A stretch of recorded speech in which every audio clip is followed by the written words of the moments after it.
everybody, welcome back to the channel. Thanks for stopping in here today and hanging out with us. We're over here in the shop today and wanted to show you a little bit of what I've had going on the last week or so. Haven't had any videos. I've been a little bit under the weather here the last couple of weeks and been down a little bit, so I'm hopefully on the mend from that, but that's one of the reasons we hadn't had any videos here lately. But just a little update here. I'm working on another bundling machine. We're going to call this one the Bundler 2.0. And I had a subscriber about a little over an hour up the road from me reach out and wanted to know if I would be interested in building him one. And I was like, sure, we'll give it another try and do some things to improve on this one that I've learned from building mine. So been able to work on it a little bit over the last week or so and gather up all the parts and everything. So this one's a little bit different because everything on it except for this piece right here is all new material. I didn't repurpose anything on this one. But like I said, I learned a little bit from it and my first one, and that I wanted to incorporate into this one. And the Tim Harris, the gentleman that reached out to me, he also had some things he wanted me to incorporate into it. He wanted to be able to make kind of some adjustable lengths. So this cradle is going to sit in here and be able to slide and adjust the length of the cradle for different size bundles. So that's one of the things that I changed and did a little bit different. Another thing I did a little different on this one was the actual pan that the wood sets in. I broke this one all out of one piece of metal instead of piecing it together in different sections with angle.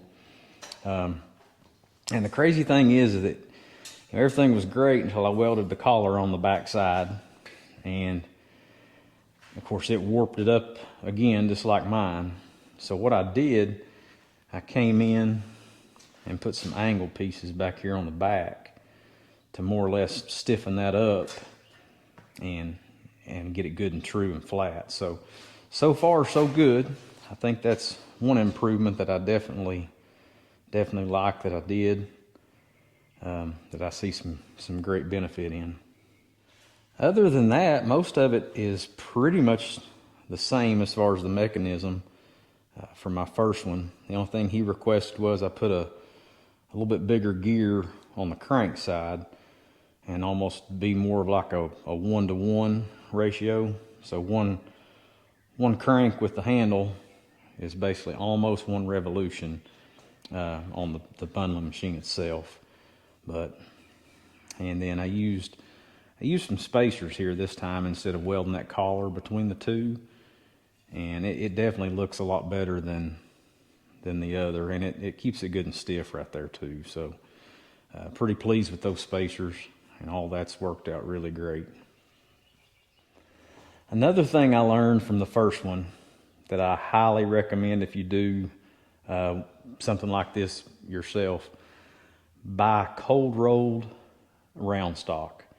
I think the last on mine that I did, I used hot rolled, and it just I fought it the whole time.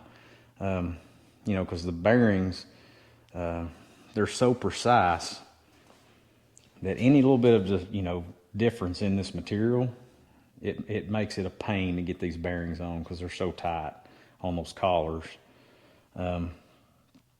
But it definitely worked out a lot better with the cold rolled steel. It slid right on as long as there's no burrs on the ends.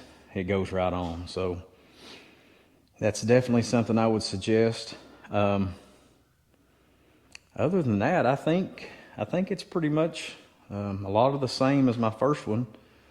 Like I said, just the adjustable cradle right here. Like I said, that will set right in here like that on the ends. I got to get a couple little spacers right there. And then this will slide front to back here. You know, its full extent will be at 16 inches, and then you'll be able to slide it forward. And then that way he can do different size bundles. But I appreciate Tim Harris with Cliffside Acres for reaching out to me and asking me to build him one of these. I really like doing fabrication work. I just wish I felt a little bit better the last couple of weeks, and it would have made things a little bit more enjoyable. But it is what it is, and like I said, hopefully we're on the mend a little bit and getting over the hump with that. But I also had another subscriber send me an email with some pictures of a bundler that he made, and you know, left me an awesome message about how I inspired him to build his own bundler, and the measurements that I gave him on a previous video helped tremendously, and so that was great feedback. I really appreciated that email from him. So you know, I responded back to him. I said it makes me feel like that what we're doing here on YouTube is, you know, it's warranted. If I can help somebody else just a little bit, then that's what it's all about. So, and just inspiring people to get out and take the plunge and do things is another. So, but I hope you enjoyed this short video. Like I said, there's not been a whole lot going on here lately. Just kind of piddling around on this bundling machine. But I did have a 100 bundle order that I did get filled for one of my customers.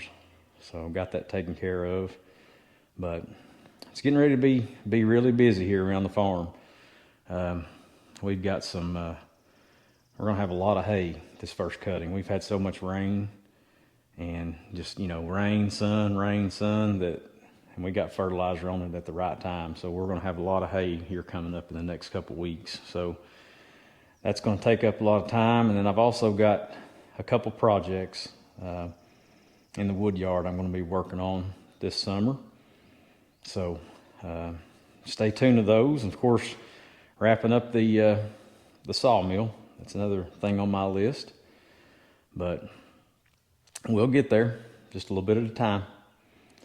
I appreciate y'all sticking around, and I hope you enjoyed the video. Thanks, guys. We'll catch you on the next one. We'll see you.